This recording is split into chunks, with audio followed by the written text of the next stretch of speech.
Bonjour, chers marathoniens, marathoniennes de la foi. Bonjour, chers disciples de Jésus-Christ, de quelque bord que vous soyez. Bonjour, chers chercheurs de Dieu et même bonjour à vous qui, pour la première fois, peut-être, entendez parler de ce nom, Jésus-Christ. Nous nous retrouvons en ce deuxième dimanche du temps de l'Avent, de l'an de grâce A, avec l'évangéliste Saint Matthieu. Et nous nous préparons dans la mouvance générale à accueillir celui-là qui est venu sauver l'humanité, ou du moins à commémorer la présence du Messie parmi nous. Et les textes que notre Sainte Mère l'Église propose à notre méditation sont les suivants. Isaïe 11, 1 à 10, Romains 15, 4 à 9, puis l'évangile de Matthieu chapitre 3, les versets 1 à 12. De manière synthétique, il est question avec le prophète Isaïe de découvrir le portrait robot du leader selon le cœur de Dieu.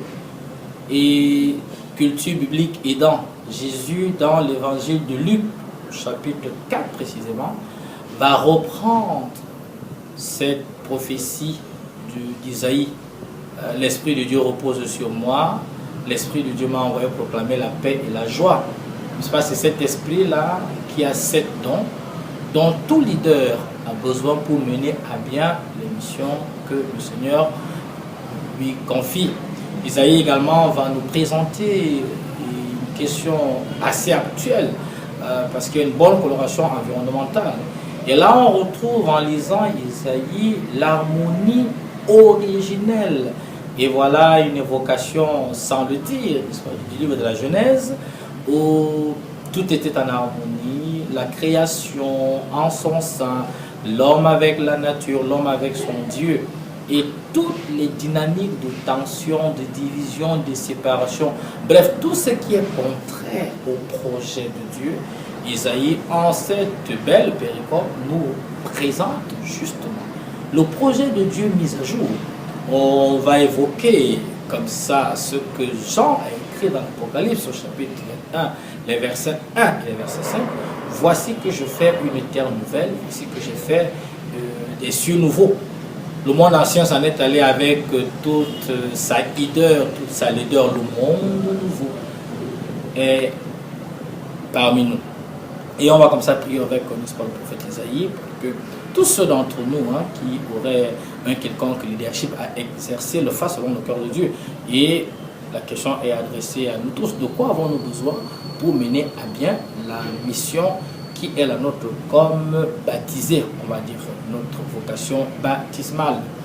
Quant à Paul, dans son épître aux Romains, dont toi et moi sommes aujourd'hui les destinataires, il célèbre la Seigneurie de Jésus-Christ en rappelant que c'est grâce à Jésus que le monde vit un temps de grâce. C'est grâce à Jésus, grâce à son incarnation, sa venue parmi nous, sa présence parmi nous, que la relation de l'homme avec Dieu est restaurée, la relation de l'homme avec la nature a subi un coup de neuf, la relation de l'homme avec lui-même a pris également un printemps, c'est-à-dire quelque chose de neuf, de beau. Et pour ça, nous continuons à nous ouvrir c'est autant de perspectives qui nous aident à préparer aujourd'hui encore le passage de Jésus dans nos vies.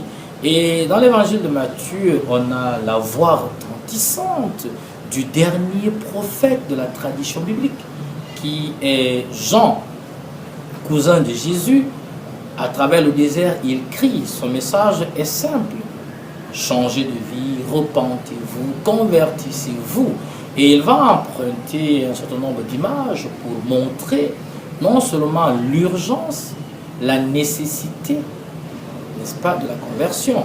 Aplanissez les chemins, comme quoi il faut préparer une demeure digne, n'est-ce pas, de celui-là qui vient. Et Jean va dire qu'il n'est même pas digne de défaire la courroie de ses sandales. On va saluer comme ça l'humilité de Jean le Baptiste, bien sûr, qui nous renvoie Il nous rappelle ce que Paul a dit, au nom de Jésus, tout genou fléchit. Voilà également une autre piste que nous pouvons emprunter pour mieux comprendre, n'est-ce pas, tout le chantier ou les chantiers auxquels Jean nous invite. Et il va précisément rappeler aux pharisiens et aux scribes qui également étaient auditeurs de sa parole, qu'il ne faille pas simplement être auditeur de la parole de Dieu, il faut en devenir exécuteur, car ça ne sert à rien de l'entendre, de la garder. Il faut qu'elle ait un reflet dans nos vies. Voilà le message de Jean dont on admire ici, hein, la liberté de ton, dont on admire la liberté d'esprit. Et c'est ça les prophètes dont les hommes d'aujourd'hui ont besoin. Quand on est rempli de l'Esprit de Dieu, eh bien on parle comme Jean-Baptiste, on agit comme Jean-Baptiste qui nous invite à une certaine sobriété, un certain style de vie. Eh bien voilà, les fêtes d'année pointent à l'horizon. Que de personnes vont perdre le sommeil parce qu'on va faire des plans de réveillon, des plans de ci, des plans de ça. Attention, c'est une invitation qui nous est faite à la sobriété, à la réserve. La fin de l'année, comme le dit Monseigneur Joseph Atanga, du 16 au 23, l'archidiocèse 16, n'est pas la fin du monde. Donc, pas de beuverie, pas d'excès inutile.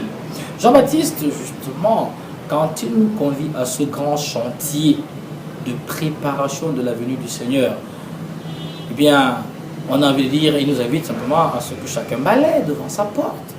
Mais allons plus loin, que chacun balaie dans son cœur, enlever tout ce qui n'honore pas, non seulement le nom des chrétiens que nous portons, mais aussi celui de qui nous tenons ce nom-là. Il est question d'engager une vie nouvelle, de changer ce qui a besoin de l'être. Et Jean nous met également en garde contre quelque chose qu'on a parfois tendance à oublier aujourd'hui. Le jugement dernier est une réalité.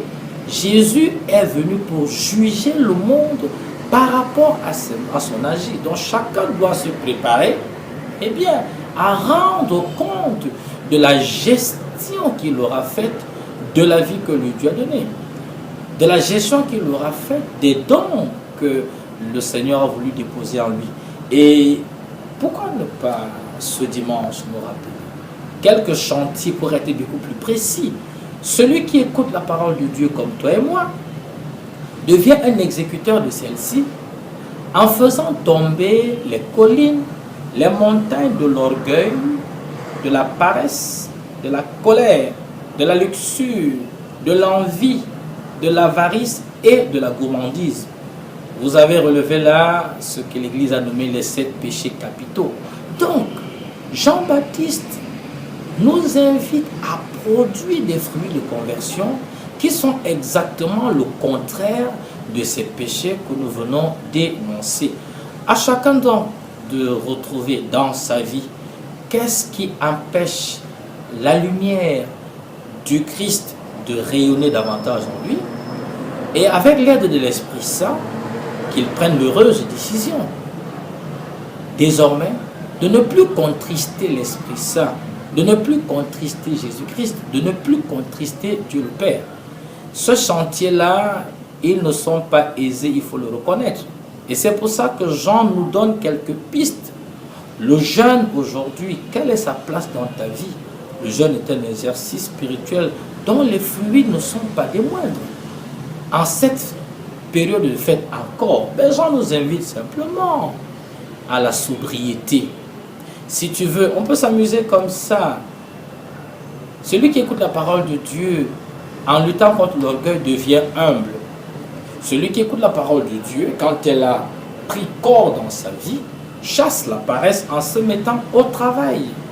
Celui qui écoute la parole de Dieu ne peut pas demeurer un être de colère en permanence. Il devient cet artisan de paix, heureux et doux. Celui qui écoute la parole de Dieu et qui la met en pratique est une personne douce, dont la compagnie est paisible. Celui qui écoute la parole de Dieu et qui la met en pratique devient un ennemi acharné de la luxure, tout ce qui va avec le mauvais usage et de ses émotions, et de ses sentiments, et de son affection. La luxure qui est le péché de la chair. Et Paul nous dit de ne pas céder aux tendances de la chair. voici convoqué le 6e commandement, voici convoqué tout ce qui va avec, toutes ces manières que nous avons, et de salir nos corps et les corps des autres. Celui qui écoute la parole de Dieu décide de lutter contre l'envie, parce que l'envie nous conduit à des excès. Et par conséquent, quand je l'écoute la parole de Dieu, je deviens non pas un être envieux, mais un être qui sait se contenter de ce qu'il a.